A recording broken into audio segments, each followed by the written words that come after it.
Right, and there are so many different ways that people show their commemoration of this date. So I think people need to respect that a little bit. People need to understand that different people show it in different ways. A wonderful day to celebrate American football, but also remember the lives that were lost on the 10th anniversary. So it'll be a very emotional Sunday for many people. Right. Yeah.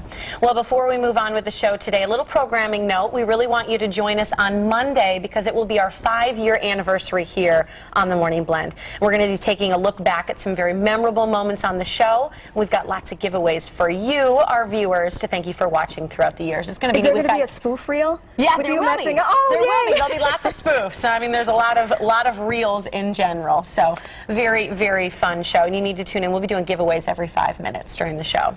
But first up today, a much more significant anniversary. The terrorist attacks on September 11th, 2001 changed us all forever.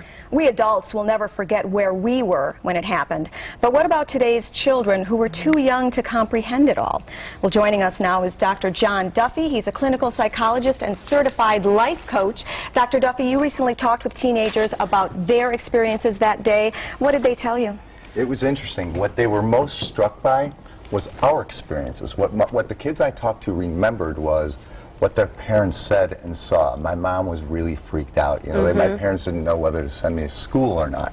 And so that was pretty profound. They remembered seeing images, but mostly remembered, how emotional it was for the people around them. One neat thing about the reaction the teenagers had was I asked them, if they were scared today. And they said, no, they weren't, which I thought was kind of a hopeful sign because it seemed very genuine and real, and yet they seem to understand the implications. I was just going to ask you, if they weren't scared, was it maybe that they didn't understand? Maybe they saw the adults around them freaking out, but they didn't quite connect with that same feeling. But you're saying no. Well, at the time, absolutely. Some of them were 6, 7, 8 years old, but now they seem to really, I asked them, if they understood the kind of broad social and political implications, and I was impressed with how much they knew and how much they knew about the day.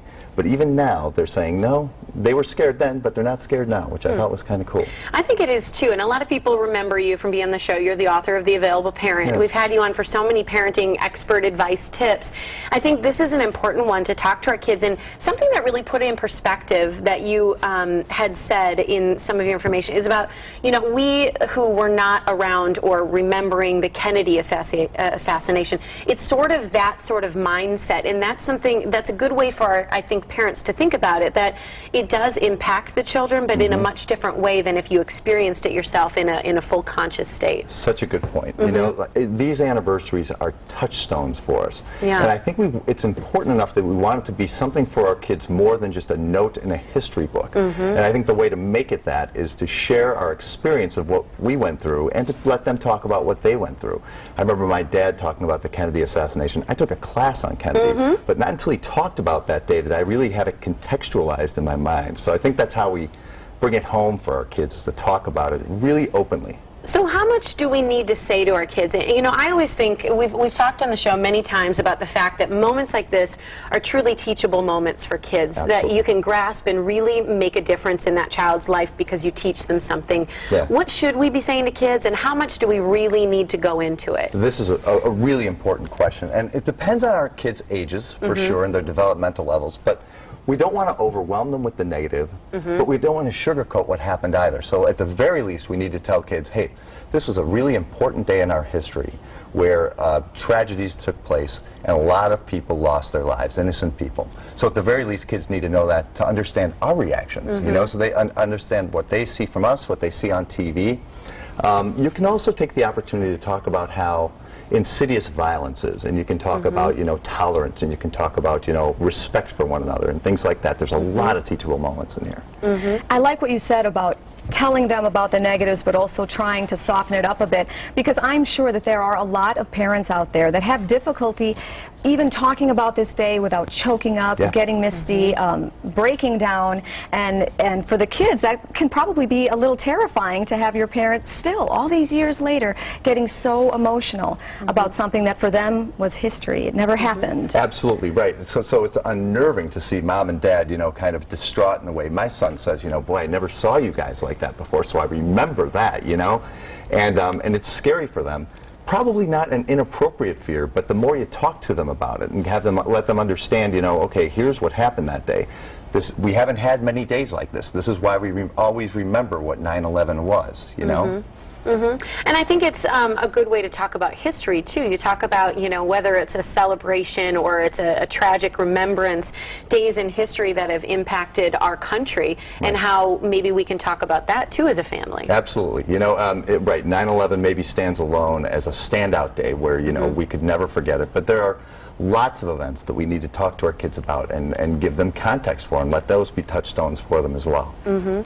One of the things you mentioned earlier was you said the kids showed no fear, that they felt that they just had to keep leading their lives, or else the boogeyman, the terrorists, would have won. And that kind of cavalier attitude makes some of us adults think, well, either they didn't understand it, or maybe they look down on us for our completely sympathetic and in their mind probably overreaching reaction. Did you get that from any of your teenagers that you talked to? A little bit. That's a very keen observation. I think they did kind of feel like, not that we overreacted, but that, boy, there was an awful lot of fear involved. Now, they were at a different age and they didn't experience it like we did, but I think there is a modicum of truth to that. And so it's important, I think, to really tell them about the emotional elements of the experience. That's what they don't understand, like, how hard it was in those days and months following 9/11 for us to go into cities, for us to think about New York, for us to, really think about the events of that day. And they still have a lot to learn from us, I think, about how chilling and frightening and awful that really was. And how much it changed our lives. We now, when we go to the airport, we have to get all of our, we have to go through body scans, get all our luggage checked, and for us that's something different, but for them they've always lived it. So for them there really wasn't a change. Well, that was a teachable moment too. One child said that, when he last went to the airport, his dad said, you didn't always have to take your shoes off, and he explained why, and this boy was kind of like, oh. Oh, that's a result of 9/11, so a lot of their lives, you're right, are, assumed, but the direct result of that day. Using those moments. I think it's really great. I think it's a wonderful conversation. You always have such great tips for parents. Your book is available at your website, drjohnduffy.com. The Available Parent is the book that you can get there. I think it's a fantastic book. We love having you here. It's always so nice, and I think in such an important topic, it's nice to have some expert advice there as well. My pleasure. Thank you for having me. Thanks for being here. We appreciate it. And up next, what local firefighters and police want you to do to honor the victims of 9/11 when we come back.